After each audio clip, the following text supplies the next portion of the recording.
주님께 감사드려라. 그는 선하시며 그의 인자하심이 영원하다. 주님께 구원받은 사람들아, 대적의 손에서 구원받은 사람들아, 모두 주님께 감사드려라. 동서남북 사방에서 주님께서 모아들이신 사람들아, 모두 주님께 감사드려라. 아멘.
교동문 23번 시편 43편입니다. 하나님이여 나를 판단하시되 경건하지 아니한 나라에 대하여 내 송사를 변호하시며 주는 나의 힘이 되신 하나님이시거늘 어찌하여 나를 버리셨나이까.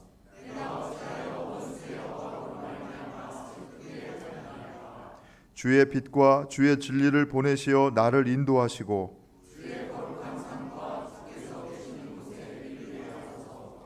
그런즉 내가 하나님의 제단에 나아가 나의 큰 기쁨의 하나님께 이르리이다.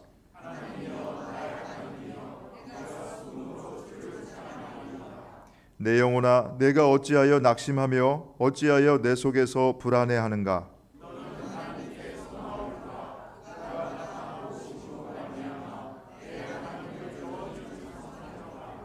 아멘.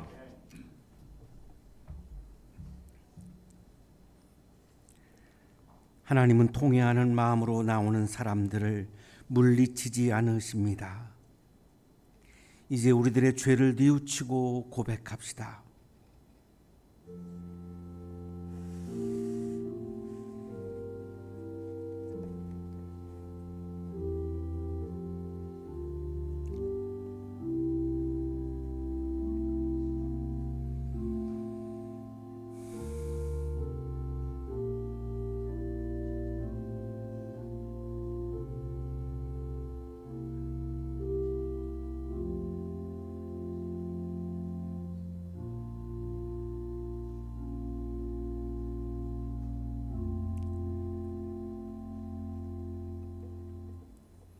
우리가 우리 죄를 자백하면 하나님은 신실하시고 의로우신 분이셔서 우리 죄를 용서하시고 모든 불의에서 우리를 깨끗하게 해 주실 것입니다.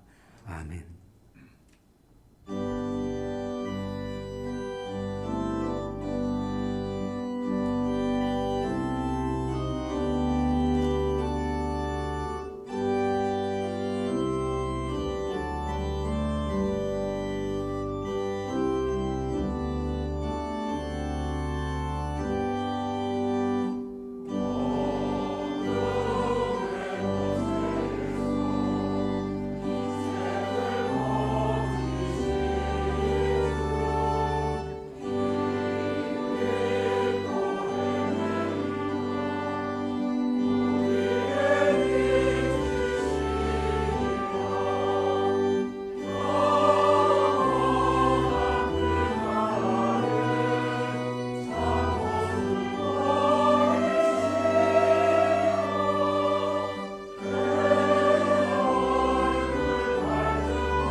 하나님은 한 분이시요 또 하나님과 우리 사이에 중보자도 한 분이시니 곧 사람이신 예수 그리스도라. 은혜의 주님, 저희들을 지금까지 늘 우리와 함께 하시며 눈동자같이 지켜주시고 복된 안식일에 이르자 이 자리에 불러 기도와 찬양을 드리게 허락해 주시니 감사합니다. 용서의 주님, 지난 주간에도 어지럽고 죄가 가득한 세상 속에 살면서 세상 풍조를 따르고 주님의 길을 찾지 못하고 쓸데없는 세상 일에 집중하면서 불순종의 길을 걸으며 주님의 일을 소홀했음을 고백합니다. 용서해 주시고 이 시간에 주님의 말씀에 집중하고 회개하도록 도와주시옵소서. 믿음의 주님, 주님이 이 땅에 임재하시고 우리 곁에 항상 계시며 어려움 속에 있는 성도들에게 깊은 위로와 용기를 주시고 저희와 동행하시며 활동하심을 믿습니다. 성도들 모두에게 주님의 음성을 듣고 마음의 문을 열어 주님께 다가갈 수 있는 믿음을 허락하여 주시옵소서. 심령이 연약한 저희들을 믿음으로 무장시켜 주시고 십자가를 지고 따르라는 주님의 말씀을 깊이 새겨 다짐할 수 있도록 축복하여 주시옵소서. 감사의 주님, 오래전부터 뜻이 있어서 여기에 한양대학 교회를 세우시고 지금까지 지켜주심을 감사드립니다. 신령과 진정으로 예배를 드릴 수 있는 장소와 믿음을 주시니 또한 감사드립니다. 새 학기가 시작되었습니다. 이 교회에 모인 젊은이들을 기억하시고 올바른 가치관과 국가관으로 이 나라의 미래의 희망으로 성장할 수 있도록 그들에게 용기와 힘을 더하여 주시옵소서. 주님, 지금 국내외적으로 전쟁으로 고통받는 이를 위로하시고 정쟁으로 허려지고 있는 이 사회를 긍휼히 여기시며 화합하는 복을 내려 주시옵소서. 또한 여기에 모여 기도하는 모든 형제 자매들이 가정과 직장과 특히 건강 회복의 기쁨을 얻을 수 있도록 도와주시옵소서. 여호와의 교훈은 정직하여 마음을 기쁘게 하고 그 계명은 순결하여 눈을 밝게 하시는 것을 묵상하며 오늘 일상과 생각을 되돌아보게 해 주시옵소서. 주님 말씀을 전하시는 목사님을 축복하시고 말씀 선포할 때 영과 힘을 다하여 듣는 성도들의 굳은 마음을 여는 시간이 되게 하시고 주님의 음성으로 큰 위로받는 시간이 되게 도와주시옵소서. 갈로스 성가들을 축복하시고 그들의 찬양이 주님의 나라에 울려 퍼지고 이 예배를 위해 수고한 모든 손길들을 축복하시어 몇 배의 위로와 은혜를 베풀어 주시옵소서. 오늘 이 예배와 찬양으로 주님 홀로 영광 받기를 소원합니다. 이 모든 말씀 오늘도 우리의 곁을 활동하시며 우리를 곁에 지켜주시는 우리 주 예수 그리스도의 이름으로 기도드립니다. 아멘.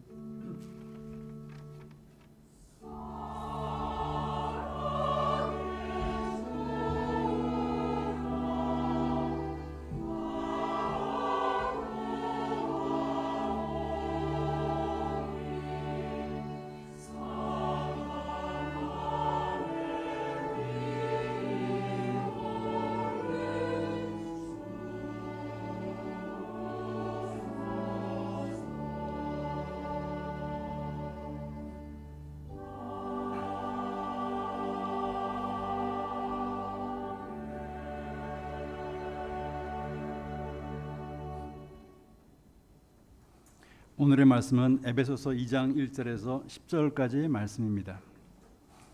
여러분도 전에는 허물과 죄로 죽었던 사람들입니다. 그때의 여러분은 허물과 죄 가운데서 이 세상의 풍조를 따라 살고 공중의 권세를 잡은 통치자 곧 지금 불순종의 자식들 가운데서 작용하는 영을 따라 살았습니다.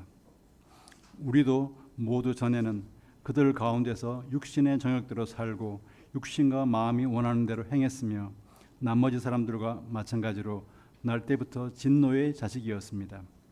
그러나 하나님은 자비가 넘치는 분이셔서 우리를 사랑하신 그 크신 사랑으로 말미암아 범죄로 죽은 우리를 그리스도와 함께 살려주셨습니다. 여러분은 은혜로 구원을 얻었습니다. 하나님께서 그리스도 예수 안에서 우리를 그분과 함께 살리시고 하늘에 함께 앉게 하셨습니다. 그것은 하나님께서 그리스도 예수 안에서 우리에게 자비로 베풀어 주신 그 은혜가 얼마나 풍성한지를 장차 올 모든 세대에게 드러내 보이시기 위함입니다. 여러분은 믿음을 통하여 은혜로 구원을 얻었습니다. 이것은 여러분에서 난 것이 아니요 하나님의 선물입니다. 행위에서 난 것이 아닙니다. 그러므로 아무도 자랑할 수 없습니다. 우리는 하나님의 작품입니다. 선한 일을 하게 하시려고 하나님께서 그리스도 예수 안에서 우리를 만드셨습니다. 하나님께서 이렇게 미리 준비하신 것은 우리가 선한 일을 하며 살아가게 하시려는 것입니다. 서신서의 말씀입니다.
여러분 찬양해 주신 우리 성가대원들에게 다시 한번 감사의 박수하겠습니다.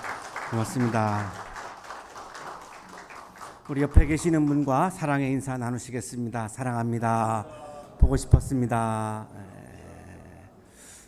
우리 청년들 옆에 계시는 분들은 좀 손도 잡아주시고 이렇게 해주시면 좋겠습니다. 아직 쑥스럽고 서먹서먹할 것 같은데요, 우리 청년들은.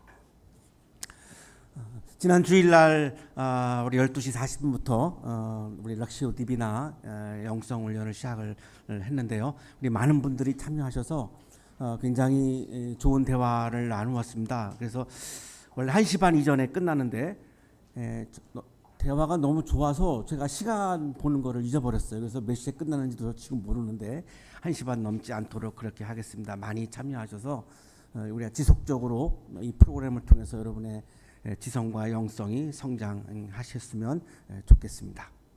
오늘도 역시 12시 40분에 우리 식사 후에 모이도록 그렇게 하겠습니다. 꽃샘 추위가 이 추위가 안 물러가려고 이렇게 막 발악을 하는 것 같은 느낌이 들어요. 근데 안 물러갈 수가 없을 것 같고요.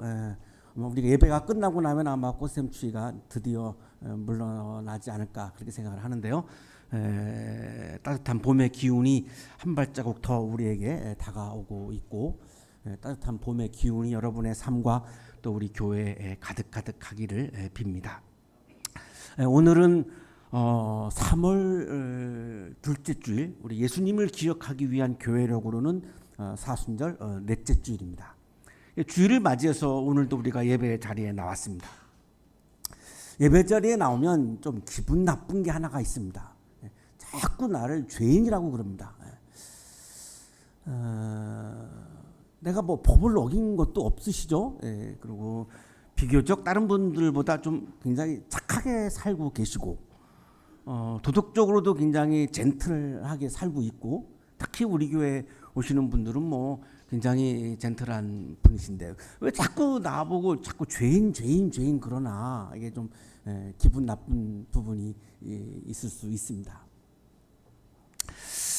이 폴틸리라고 하는 20세기 최고의 신학자라고 불리우는 이 폴틸리라고 하는 분이 죄에 대해서 우리들에게 설명을 해줍니다. 일단 도덕적인 죄를 말하는 게 아닙니다. 성서가 말씀하시는 죄는 우리가 자꾸 떠오르게 되는 이 도덕적인 죄가 아닌 것을 좀 전제하고 좀 이렇게 묵상했으면 좋겠는데요. 하나님으로부터 분리되는 것을 죄라고 말합니다. 폴틸리는 이거를 소외라고 얘기해요. 하나님과 내가 소외되는 거죠. 하나님과 내가 분리되는 거 이거를 이제 죄라고 부르는데 세 가지 예를 듭니다.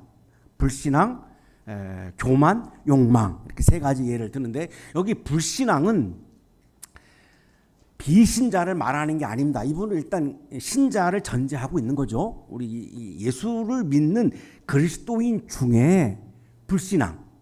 이분이 말씀하시는 불신앙은 내가 하나님을 믿고 있는데 하나님으로부터 등 돌리고 하나님의 원리와 가치관을 따르지 않는 것을 말합니다. 내가 예배 자리에도 오고 내가 예수님도 믿는데 여전히 나는 세상의 이치와 세상의 원리와 세상의 가치관을 따라서 살아가는 것을 말하는 겁니다. 비신자를 말하는 게 아닙니다. 이거를 이제 불신앙이다라고 이렇게 표현을 하고 있고 두 번째가 교만인데 역시 여기도 도덕적 교만이 아닙니다. 하나님의 영역까지 내가 올라가려고 하는 것을 의미합니다. 내가 하나님이 되려고 하는 거죠. 그래서 이걸 영적인 교만이다. 틸리는 그렇게 설명을 해주면서 할 수 없이 이분이 히브리스라고 하는 그 외래어를 쓰는 이유는 교만 그러면은 도덕적 교만을 우리가 떠올릴까봐 할 수 없이 히브리스라고 하는 그런 외국어를 그렇게 쓰고 있는데요. 하나님의 자리에 올려가려고 하는 거죠. 이것을 이제 소외, 죄라고 이렇게 부르고 있고 세 번째가 욕망인데 욕망은 내가 중심이 되는 겁니다. 그러니까 모든 타자는 왜 존재하지? 나를 위해서. 이 세상의 모든 물질은 왜 존재하지? 나를 위해서. 모든 사고와 모든 생각과 모든 삶이 다 내가 중심이 되는 겁니다. 이거를 욕망이라고 부릅니다. 이거를 죄라고 폴테이는 설명을 해 줍니다. 도덕적인 죄를 말하는 게 아니죠. 오늘의 성서일과 본문은 사실 우리 한양대학교의 우리 가족들에게는 매우 중요한 본문입니다. 예수님께서는 하나님으로부터 분리되어서 살고 있는, 하나님을 믿지만 그러나 하나님과 분리되어서 죄 속에서 살아가는 나를 구원의 의로운 존재로 구원해 주셨죠. 그 구원해 주신 목적이 뭐냐라고 하는 말씀이 오늘 성서일과 본문인데, 우리 교회의 사랑의 실천 표현과 너무나 굉장히 일치하고 있는 핵심 말씀입니다. 물론 요한일서가 우리 교회의 요절입니다만 오늘의 본문은 어떻게 보면 요한일서보다 더 중요하다고 볼 수 있는 구원의 목적, 하나님이 우리를 왜 구원하시는가라고 하는 목적에 대한 그런 말씀인데, 이렇게 시작하죠. 여러분도 전에는 허물과 죄로 죽었던 사람들입니다. 여기 죽었다라고 하는 것은 생물학적인 죽음이 아니고 영적인 죽음을 말하는 거죠. 허물과 죄로 죽었다. 그러니까 죄 가운데서 살았다. 하나님으로부터 분리되어서 살았다. 하나님으로부터 등 돌리고 내가 하나님이 되려고 하고 하나님이 중심이 아니라 나를 중심으로 세우고 살고 한 거를 말하는 겁니다. 그거를 영적으로 죽었다라고 지금 표현하고 있는 거고, 이거가 죄라고 하는 말이죠. 시작주석가 조경철 교수는 여기 말씀하시는 1절의 영적인 죽음은 하나님과 단절된 것을 말한다라고 우리들에게 설명을 해 줍니다. 그리고 2절에 가서 이제 영적인 죽음의 내용이 나옵니다. 영적인 죽음은 내가 죄 가운데 살아가는 걸 말하는 건데, 이거 이제 내용이 나오는데 어떤 거죠? 세상의 풍조를 따라 산다라고 말씀하죠. 세상의 가치, 세상의 원리를 따라 산다는 겁니다. 세상의 가치는 어떤 걸까요? 내가 다른 사람에게 피해를 준다 할지라도 나의 이익을 위해서는 내가 중심이 돼야 되고, 내가 높아져야 되고, 내가 권력을 잡아야 되고, 내가 하나님이 사랑하라 그래도 나는 사랑하지 않는 거죠. 사랑하면 나눠야 되고, 나누면 내 물질이 마이너스가 되니까 도저히 그렇게 살 수 없다라고 뻗팅기는 거죠. 이게 세상의 이치고 세상의 가치관입니다. 그러니까 영적으로 죽었다라고 하는 거는 그 가치를 따라가는 거죠. 그거를 뭐라고 또 설명하냐면 공중의 권세를 잡은 통치자, 이거는 마귀를 의미하는 겁니다. 공중의 권세를 잡은 통치자라고 하는 이 용어는 우리가 쉽게 말하는 마귀를 말하는 겁니다. 마귀를 따른다는 거죠. 마귀를 따른다라고 하는 말은 하나님을 따르지 않는다라고 하는 걸 말하는 거고, 어려운 단어가 계속 나와요. 불순종의 자식들 가운데서 작용하는 영을, 쉽게 말하면 하나님의 영을 따르지 아니하고 마귀의 영을 따른다. 마귀는 뭐죠? 하나님을 반대하는 영입니다. 하나님의 원리, 하나님의 가치관, 사랑의 원리, 정의의 원리, 용서의 원리, 희생의 원리, 이런 하나님이 계속해서 강조하시는 하나님의 원리를 반대하는 겁니다. 머리로는 동의하지만 내 삶 가운데서는 반대하고 살아가는 거죠. 그 반대편에 서서 살아가는 거죠. 왜? 나의 이익을 위해서, 내 성공을 위해서 그럴 수밖에 없다는 생각을 하게 되니까, 내가 세상에 살면 우리 청년들 같은 경우는 생존을 해야 되니까 어쩔 수 없이 경쟁해야 되고, 경쟁하는 과정에서는 내가 타자에게 손해를 끼치기도 하고 타자를 짓밟기도 하고 막 이렇게 할 수밖에 없는 상황이 내 앞에 벌어지다 보니까 나도 모르는 사이에 하나님을 반대하는 영을 따르고 있는 나를 발견하게 된다는 겁니다. 그리고 3절에 가서는 그 세 가지 중에 불신앙, 교만, 욕망, 이 세 가지를 틸리가 얘기했는데, 이 중에 욕망을 다시 한번 강조하는데 놀라운 것은 진노의 자식이었다. 태어날 때부터, 날 때부터 우리는 욕망을 추구하는 진노의 자식이었다. 태어날 때부터 우리는 하나님을 반대하는 영을 따르는 욕망을 추구하는 존재로 태어났다, 이렇게 지금 말씀하는 겁니다.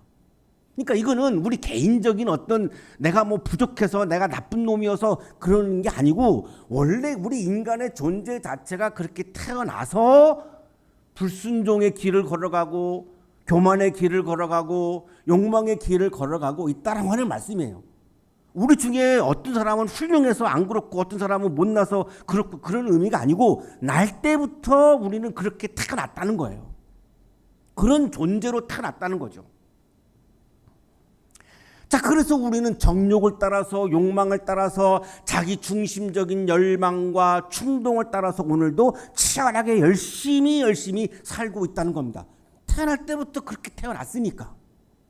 그래서 하나님의 주권과 하나님의 나라를 인정하지 아니하고 나의 나라를 이루기 위해서 우리는 최선을 다하면서 살아갈 수밖에 없는 존재로 태어났다는 겁니다. 그러니까 필연적으로 하나님의 영을 따르지 않고 하나님을 반대하는 영을 따르면서 살아가는 나의 모습을 내가 볼 수밖에 없다는 거죠. 자, 이게 바로 영적으로 죽은 상태라고 말씀하는 건데, 자, 그러면 이게 살려야 되잖아요. 죽음이라고 하는 거는 살려야 되잖아요. 영적인 죽음의 세계에서 생명의 세계로 전환이 일어나야 되는데, 자, 드디어 이 4절부터 이 전환에 대한 말씀을 하십니다. 하나님은 자비가 넘치는 분이셔서 우리를 사랑하신 그 크신 사랑으로 말미암아 하나님께서는 우리에게 자비를 베풀어 주셨고 우리에게 사랑을 해 주셔서 영적으로 죽어서 하나님을 반대하는 영을 내가 따라서 살고 있음에도 불구하고 그러한 나에게 자비를 베풀어 주시고 나를 사랑하셔서 내 존재가 생명의 세계에 거하는 존재로 나를 전환시켜 주기 시작했다는 겁니다. 이것이 바로 구원의 시작입니다. 이거를 구원이라고 말하는 거죠. 내 죄로부터 구원되는 거잖아요. 구원이라고 하는 의미가 가장 기초적인 의미가 내가 죄인인데 죄로부터 나를 구원해 주는 거죠. 왜 나를 왜 구원하십니까? 내가 영적으로 죽은 상태에 거하고 있으니까 생명의 세계로 나를 옮겨 주시려고 하는 거예요. 근데 나는 어떤 존재죠? 영적으로 죽어가지고 여전히 나의 욕망을 따라 살고 있는데도 불구하고 나에게 자비를 베풀어 주시고 사랑을 주신다는 거예요. 그래서 나의 삶을 전환시켜 주시려고 한다는 거죠. 이 전환의 근거는 하나님의 자비하심과 하나님의 사랑입니다. 그래서 기독교의 핵심 정신이 사랑일 수밖에 없는 겁니다. 하나님의 사랑의 근거가 없다면 우리는 전환할 기회를 얻을 수가 없습니다. 우리는 어차피 불신앙의 존재이고 교만한 존재이고 욕망의 존재이기 때문에 구원받을 수 없습니다. 이거 불가능합니다. 그러나 하나님은 자비를 베풀어 주시고 사랑을 주셔서 영적으로 죽어있는 나를 생명의 세계로 전환시켜 주시는 구원의 사역을 나에게 시작했다는 거죠. 그럼 어떻게? 그 사랑의 징표가 뭐냐? 사랑의 표시가 뭐냐? 사랑의 내용이 뭐냐? 예수 그리스도를 우리에게 보내주셨다라고 하는 겁니다. 하나밖에 없는 외아들, 그걸 또 십자가에 죽게 하시면서 나에게 보내주셨다라고 하는 거죠. 이거를 은혜라고 말하는 거고 이거를 구원이라고 말한다는 겁니다. 이 5절의 내용이 그런 거죠. 여러분은 은혜로 구원을 얻었습니다. 예수님을 나에게 하나님이 보내주신 사건, 이것이 바로 우리들에게 은혜요 구원 사건이라고 말씀하는 거죠. 그래서 이 영적으로 죽어있는 나에게 예수님을 보내주시고 예수님이 나를 찾아오셔서 그 예수님의 십자가 사건을 통해서 하나님과의 관계가 회복되게 해주시는 거죠. 하나님과 분리되어 있는 나를 하나님과 다시금 연합하게 해주고 일치하게 해주는 거죠. 이 하나님과 연합하고 일치하는 게 바로 구원입니다. 그러면 하나님과 연합하는 기쁨, 이게 바로 구원의 기쁨이죠. 그 기쁨이 가득하면 나는 죄인이었지만 하나님 나라에서 살게 되고 하나님 나라에서 우리가 경험하는 그 하나님 나라의 기쁨이 충만하게 되고 하나님 나라의 기쁨이 충만하면 세상에서 가져다 주는 슬픔과 어려움들을 그 기쁨으로 이겨낼 수 있다는 겁니다. 이게 신앙의 승리이고 신앙의 기쁨이라는 거죠. 여러분이 신앙생활 하시면서 이미 다 오리엔테이션 되신 내용인데 한번 오늘 지금 반복을 합니다. 자, 그리고 나서 6절은 그렇게 해서 내가 예수님을 통해서 내가 구원을 받으면 어떻게 되죠? 하늘에 예수님과 함께 앉게 된다. 이 말씀은 하나님 나라에서 살게 된다라고 하는 말입니다. 예수님과 함께 예수님과 연합해서 예수님과 하나가 되어서 하나님이 다스리시는 하나님의 나라, 내 욕망이 가득하 있는 나의 나라가 아니라 하나님이 다스리시는 사랑으로, 정의로움으로, 용서하심으로, 은혜로 다스리시는 그 하나님의 나라에서 내가 예수님과 함께 존재하며 하나님 나라에서 살아가는 구원의 기쁨이 가득하게 된다는 거죠. 이게 바로 구원 사건이죠. 근데 이 사건은 내가 일으키는 사건이 아니라는 겁니다. 하나님께서 그리스도 예수 안에서 그랬죠. 예수 안에서, 예수님 안에서 일어나는 사건이라는 겁니다. 내가 일으킬 수 있는 사건이 아닙니다. 구원이라고 하는 사건은 내 노력으로 이루어질 수 있는 사건이 아닙니다. 이건 전적으로 예수님 안에서 일어나는 사건인데, 예수님 안에서라고 하는 표현은 예수님과의 연합을 의미한다고 길성남 교수가 설명을 해줍니다. 예수님 안에서, 예수님과 연합하면서, 예수님과 하나가 되면서, 예수님과 일치가 되면서 일어나는 사건이 구원 사건이라는 겁니다. 그것은 하나님께서 그리스도 예수 안에서 우리에게 자비로 베풀어 주신 그 은혜가 얼마나 풍성한지를 장차 올 모든 세대에게 드러내 보이시기 위함입니다. 이 은혜는 값싼 은혜가 아니라는 겁니다. 많은 그리스도인들이 예수님의 은혜는 그냥 값싼 은혜다. 왜 그렇게 생각할까요? 내 공로가 없어도 주시는 거니까, 내가 어떤 공로가 없어도 주시는 거니까 이거 값싼 은혜다라고 이해하는 분들이 많은데, 예수님이 십자가에서 죽임을 당하시는 엄청난 희생을 치른 값비싼 은혜라는 겁니다. 이거를 굉장히 강조한 사람이 보네퍼라고 하는 신학자입니다. 나를 따르라라고 하는 나 폴게라고 하는 책에서 예수님의 은혜는 값싼 은혜가 아니라고 어마어마하게 그분이 강조합니다. 왜 그랬냐면, 많은 그리스도인들이 내 행위와 관계없이 나는 그냥 은혜로 구원받는다라고 하는 여기에 그냥 단순하게 우리가 생각을 하면서, 예수님의 은혜는 그냥 값싼 은혜야, 우리 다 그냥 받을 수 있는 거야, 그냥 공짜로 다 받는 거야, 이렇게 해석을 해버린 거죠. 그러나 7절은 이 은혜는 값싼 은혜가 아니고 어마어마한 예수님의 희생을 동반한 값비싼 은혜라는 겁니다. 여러분은 믿음을 통하여 은혜로 구원을 얻었습니다. 내 공로로 구원을 받는 게 아니라 믿음으로 받는다는 겁니다. 구원은 믿음으로 받는 거죠. 내가 믿으면 하나님이 나에게 은혜를 주셔서 구원을 받습니다. 그래서 이거는 하나님의 선물입니다. 내가 어떤 일을 한 것으로 내가 대가를 받는 게 아니죠. 이건 선물이 아니죠. 선물이라고 하는 것은 내가 어떤 일을 한 것에 대한 대가가 아닙니다. 선물입니다. 그야말로 선물입니다. 내가 좋아서 나를 사랑해서 주시는 선물입니다. 구원은 선물이라는 거죠. 그 선물을 받으면, 구원의 선물을 받으면 하나님과의 관계가 회복되죠. 하나님과의 관계가 회복되었다라고 하는 말은 이제 내 욕망이 나의 삶을 다스리는 것이 아니라 하나님께서 나를 다스리게 됩니다. 하나님이 나를 다스리시는 세계를 하나님의 나라라고 부릅니다. 그러면 구원의 선물을 받으면 나는 지금 이 땅에서 살고 있지만, 그럼에도 불구하고 동시에 나는 하나님 나라 안에서 하나님 나라의 기쁨을 누리면서 살게 되는 거죠. 이게 진정한 그리스도인이라는 겁니다. 이거는 예수님 안에서 예수님의 은혜로 하나님의 선물로 이루어집니다. 그러면 여기에는 나의 공로, 나의 존재의 우월 개입할 수가 없습니다. 내가 어떤 공로로 이루어지는 게 아닙니다. 구원 사건은 내 존재의 우월로, 나의 신앙의 우월로 이루어지지 않습니다.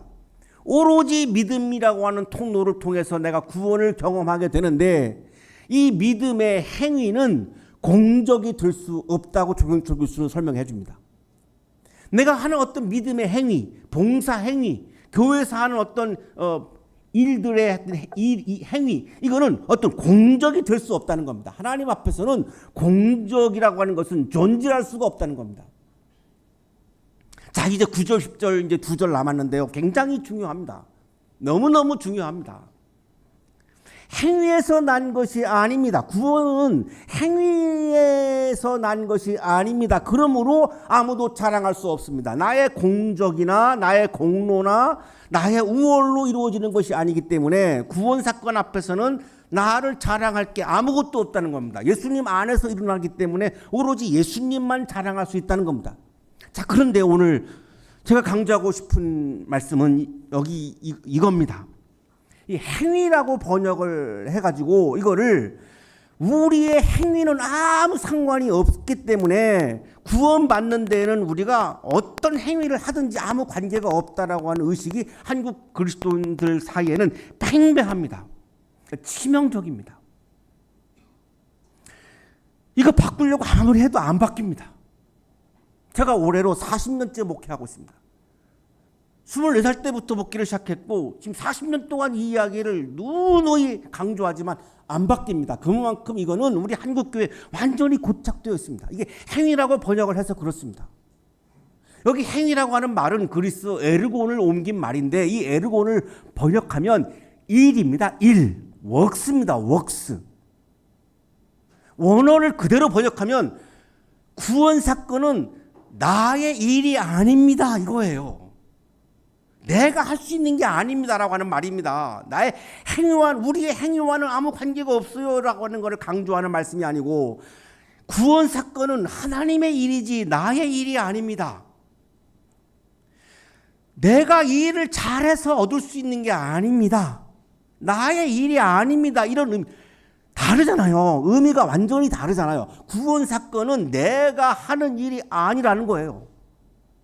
이거를 강조하는 거지 행위와는 아무 관계가 없습니다. 내가 그냥 예수 믿으면 내가 사기꾼을 하든 도둑놈이 되든 내가 무슨 짓을 하든 그냥 예수 믿으면 다 구원받아요. 이런 의미가 아닌데 많은 그리스도인들은 아직도 그런 생각을 하고 계십니다. 어떻게 그렇게 가능할까요? 어떻게 주님이 우리들에게 그렇게 말씀하시겠습니까? 그 말이 안 되는 말입니다. 믿음으로 구원받는 거지 행위로 구원받는 것이 아니다라고 하는 이 프레임에 갇혀가지고 이 행위가 일을 웍스를 말하는 건데 우리의 삶의 행위로 자꾸 이게 프레임에 갇혀가지고 엉뚱한 지금 결론에 가 있습니다. 호메로스라고 하는 그리스 고대 시인이 유명한 서사시를 썼죠. 오디세이아라고 하는 시를 썼는데 여기 1권에서 아테네의 방문이라고 하는 챕터가 나오는데 오디세우스의 아들이 텔레마코스입니다. 이 텔레마코스가 어머니 페넬로페에게 하는 말이 나옵니다. 어머니 이제 집으로 들어가셔서 어머니 자신의 일이나 돌보세요. 이렇게 말합니다. 어머니 자신의 일이나 돌보세요. 여기 일이 그리스어로 에르가라고 표현하고 있습니다. 호메로스가. 이 에르가는 조금 전에 우리가 읽었던 구절의 에르곤의 복수형입니다. 자, 그럼 여기다가 행위를 넣어보십시오. 어머니 이제 집으로 들어가셔서 어머니 자신의 행위나 하세요. 말이 안 되죠. 여기다가 행위를 넣으면 말이 안 됩니다. 일을 넣어야지 말이 되죠. 이게 에르곤을 말하는 겁니다. 그래서 킹 제임스 버전 영어 성서도 doing, acting으로 번역하지 않습니다. 영어 성경에 works라고 되어 있습니다. 이거를 그냥 구원의 사건은 나의 일로 이루어지지 않습니다라고 했으면 우리가 오해하지 않을 텐데 이거를 행위라고 옮겨서 우리가 많은 오해를 하게 된 거죠. 어쨌든 오늘의 본문에서 강조하는 것은 구원 사건은 하나님의 관계가 회복되어지고 하나님과 하나가 되고 하나님께서 다스리시는 하나님 나라 안에서 살게 되는 사건이 구원의 사건인데 그것은 나의 일과 나의 공로가 아니고 예수님 안에서 은혜로 이루어지는 사건임을 강조하는 말씀입니다. 그러니까 그러므로 아무도 자랑할 수 없습니다. 나의 일이 아니기 때문에 나의 공로가 아니기 때문에 구원 사건 앞에서는 나를 자랑할 여지가 아무것도 없다는 거죠. 오로지 나에게 자비와 사랑으로 구원해 주시는 은혜를 주시는 선물을 주시는 예수님만 자랑할 수 있다는 겁니다. 우리가 살다 보면 자꾸 나를 자랑하고 싶은 마음이 듭니다. 솔직하게 우리 모두가 다 그렇습니다. 자, 그러나 그리스도인은 그거를 극복하고 오늘도 예수님을 자랑하는 마음을 가지고 살아가는 사람이 진정한 구원받은 그리스도임을 말씀하고 있는 겁니다. 내 마음에 그리스도를 자랑하고 싶은 마음이 가득해야 한다는 겁니다. 예수님을 믿고 예수님과 하나가 되고 예수님을 따르는 믿음의 실천은 구원의 결과라는 것입니다. 이제 10절이 바로 핵심, 왜 하나님이 우리를 구원하시는가? 하나님의 이 목적이 나오는 본문입니다. 9절과 이어지고 있습니다. 9절을 빠르게 이해해야 10절로 이어집니다. 우리는 하나님의 작품입니다. 선한 일을 하게 하시려고. 하나님이 나를 왜 구원하셨는가? 내가 선한 일을 하게 하시려고. 하나님께서 그리스도 예수 안에서 우리를 만드셨습니다. 하나님께서 이렇게 미리 준비하신 것은 우리를 구원해 주시고 선한 일을 우리에게 하게 하려고 하나님이 손수 우리에게 선한 일을 준비하신 것은 우리가 선한 일을 하며 사랑하게 하시려는 것입니다. 그러면 선한 일은 뭐죠? 행위입니다. 그러니까 9절에서 행위라고 우리가 이해해버리면 10절을 읽을 수가 없습니다. 일로 번역을 해야 10절을 읽을 수가 있습니다. 아니 행위를 부정하고 10절에 와서 선한 일, 행위를 또 강조한다. 이거 완전히 논리적인 모순이 돼버리죠. 하나님은 우리를 왜 구원하셨는가? 선한 일을 하게 하시려고. 그러면 선한 일은 뭔가? 하나님과의 관계가 분리되어지고 단절되어서 내가 불신앙 속에서 교만 속에서 욕망 속에서 영적으로 죽어 있는 상태에서 살아가고 있는 나를 은혜를 주셔서 나를 살리셨고 하나님께서 다스리시는 하나님 나라에서 구원받은 존재로 구원의 기쁨과 하나님 나라의 기쁨을 누리며 살게 해 주셨는데 그 하나님의 구원의 목적은 무엇인가? 선한 일을 하며 살게 하시려는 것이다. 자, 이 선한 일은 어떤 일인가? 하나님의 일을 의미하는 거라고 독일 신학자 그닐카는 우리에게 친절하게 설명을 해줍니다. 읽지는 않겠습니다만 여기서 선한 일은 내가 하는 도덕적인 일을 말하는 게 아니고 하나님의 일을 의미합니다. 그러면 이 하나님의 일은 무엇인가? 길성남 교수가 또 설명을 해줍니다. 사랑을 실천하는 것이 곧 선한 일들이라고 생각해도 무방할 것이다. 선한 일은 무엇이냐? 하나님의 일인데 그럼 하나님의 일은 뭐냐? 독생자 아들 예수 그리스도를 우리들에게 보내셔서 그분을 죽게 하셔서 이런 어마어마한 사랑의 실천을 우리에게 보여주신 것이 하나님의 일입니다. 구원의 일입니다. 그러면 하나님의 일은 뭡니까? 당연히 사랑을 실천하는 일입니다.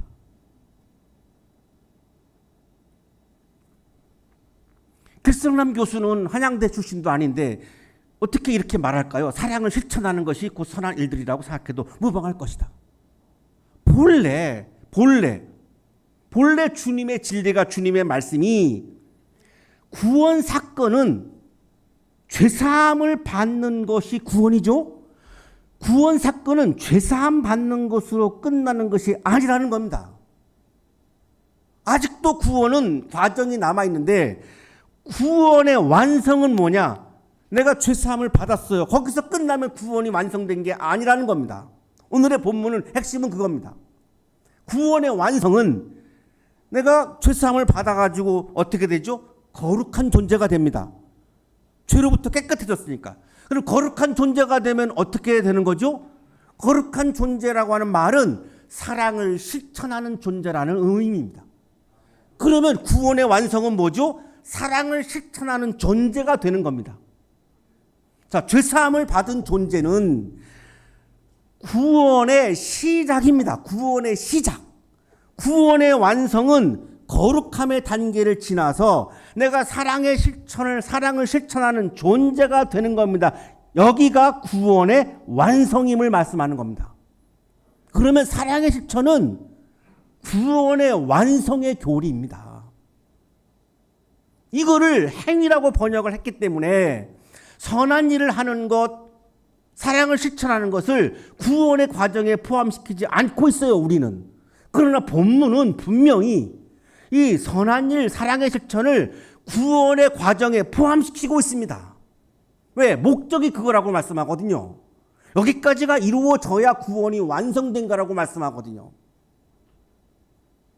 이 10절을 우리가 좀 도움받기 위해서 신학자 이찬석 교수가 영국의 종교개혁가 존 웨슬리의 구원론을 우리들에게 논문을 통해서 설명을 해주는데 존 웨슬리는 죄사함은 구원의 시작이고 구원의 끝이 아니라고 강조한다고 설명해 줍니다. 죄사함은 칭의, justification, 내가 죄 사함 받는 게 칭의입니다. 이게 이제 구원의 시작이죠. 끝났느냐? 아니라는 거죠. 존 웨슬리의 주장은 죄 사함을 받고 나면 죄가 없어졌죠. 죄가 깨끗해졌죠. 그러면 내가 이제 거룩한 존재가 되어 간다는 거예요. 이게 성화라고 불러요. 이분은 sanctification, 성화. 그러면 성화를 통해서 목표는 뭐냐? 구원의 목적은 뭐냐? 그리스도인의 완전이라고 부릅니다. 그러면 우리가 어떻게 완전한 존재가 됩니까? 라고 질문할 수 있는데 이분이 말씀하시는 그리스도 완전이 무엇은 의미냐고 물었더니 이분이 이렇게 대답을 합니다. 우리의 마음을 다하고 뜻을 다하고 목숨을 다하여 하나님을 사랑하는 것이다. 그리스도인의 완전이라고 하는 말의 의미는 사랑을 실천하는 존재가 되는 것을 말하는 거지 내 존재 자체가 퍼펙트한 존재, 신처럼 같은 퍼펙트한 존재를 의미하는 것이 아니다라고 설명을 해줍니다. 이창석 교수가 다시 설명을 더 부연 설명을 해주는데 웨슬리가 말하는 그리스도인의 완전한 사람이란 하나님의 사랑과 이웃 사랑을 실천하는 사람이라고 설명을 합니다. 자, 웨슬리의 얘기입니다. 웨슬리의 대답을 통하여 드러나는 사실은 완전한 사람은 하나님 사랑과 이웃 사랑으로 가득 차 있는 사람이다. 하나님 사랑과 이웃 사랑을 실천하는 사람이 구원의 완성에 이른 사람이라는 겁니다. 우리는 이미 죄사함을 받았죠. 우리는 예수를 믿어서 믿음으로 죄사함을 받았습니다. 끝났다고 생각하는 분들이 많은데 안 끝났습니다. 구원의 과정은 아직 안 끝난 겁니다. 시작에 불과한 겁니다. 구원의 완성은 내가 오늘도 하나님 사랑, 이웃 사랑을 실천하는 존재가 되는 것, 이것이 구원의 완성입니다. 사랑하는 한양가족 여러분, 죄사함을 받는 것은 구원의 시작입니다. 구원의 완성은 사랑의 실천입니다. 구원받은 사람은 죄사함을 받은 거룩한 사람이고 하나님 나라의 기쁨이 가득한 여러분의 삶이 되시기를 간절히 축원합니다.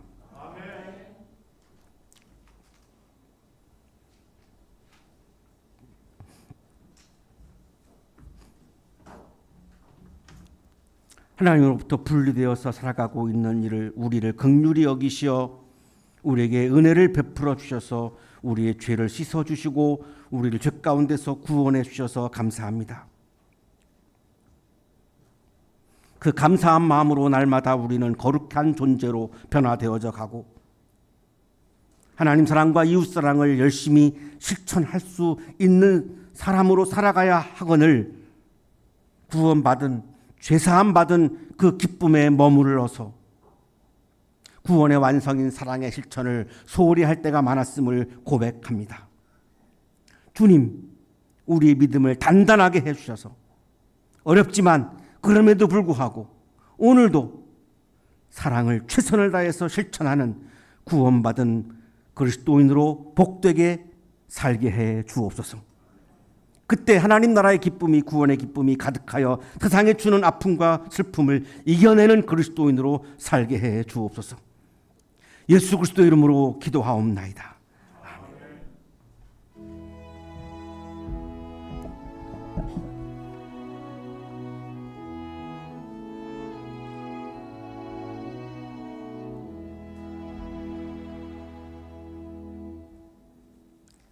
자, 교회 소식 전해드리겠습니다.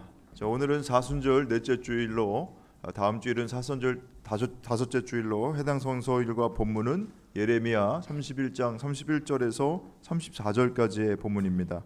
자, 이 본문 말씀 가지고 담임 목사님께서 새 언약을 세우겠다라는 제목으로 설교해 주실 텐데 주중에 성서 본문 묵상하시고 예배에 참석해 주시기 바랍니다. 자, 지난주에 이어서 점심 식사 후에 렉시오 디비나 세미나실에서 진행합니다. 주보에 함께 나눠드린 주보와 설교문 그리고 찬송가를 지참하셔서 12시 40분까지 모여주시기 바랍니다. 오늘 청년교회 모임은 신입생들을 위해서 캠퍼스 투어로 진행한다고 합니다. 우리 청년 리더들의 안내에 따라서 우리 교회에 새로 오신 신입생 여러분 그리고 기존 청년 여러분 참석해 주시기를 바랍니다. 자, 오늘 교우 여러분께 우리 교회 새로 나오신 분을 소개하겠습니다. 한양대학교 데이터 사이언스 학과 1학년 신입생입니다. 장창희님 어디 계시죠? 자리에서 잠깐 일어나실 때 우리 환영의 마음을 담아서 따뜻한 박수 해주시겠습니다. 네, 잘 오셨습니다. 네, 감사합니다. 자리에 앉아주십시오. 자, 그리고 교회력과 성서일과 3월 예배 안내는 여러분 가지고 계신 주보를 참조해 주시면 되겠습니다. 자, 이상 교회 소식 알려드렸습니다.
거룩하신 주님, 우리를 죄에서 구원하여 주시고 사랑을 실천하는 존재로 구원해 주셔서 감사합니다. 감사의 마음을 이 시간 예물과 찬양에 담아 올려드리오니 기쁘게 받아주시고 찬양과 예물을 드리는 손길 위에 크신 은혜를 부어 주옵소서. 예수 그리스도의 이름으로 기도하옵나이다. 아멘.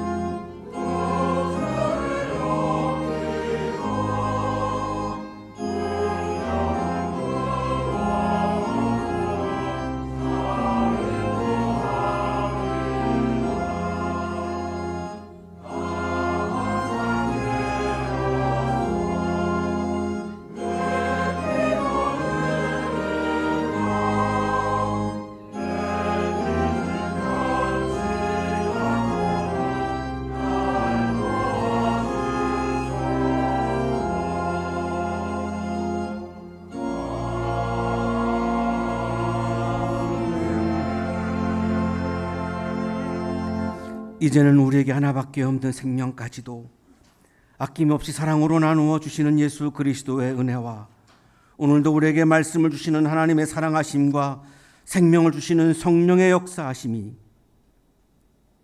죄사함 받은 거룩한 존재로 사랑을 실천하는 존재로 구원을 베풀어 주신 주님의 은혜에 감사하며 사랑을 실천하기 위해 세상을 향하여 힘차게 나아가는 우리 모든 한양 가족들의 삶 속에 지금부터 영원토록 함께 하시기를 간절히 축원하옵나이다.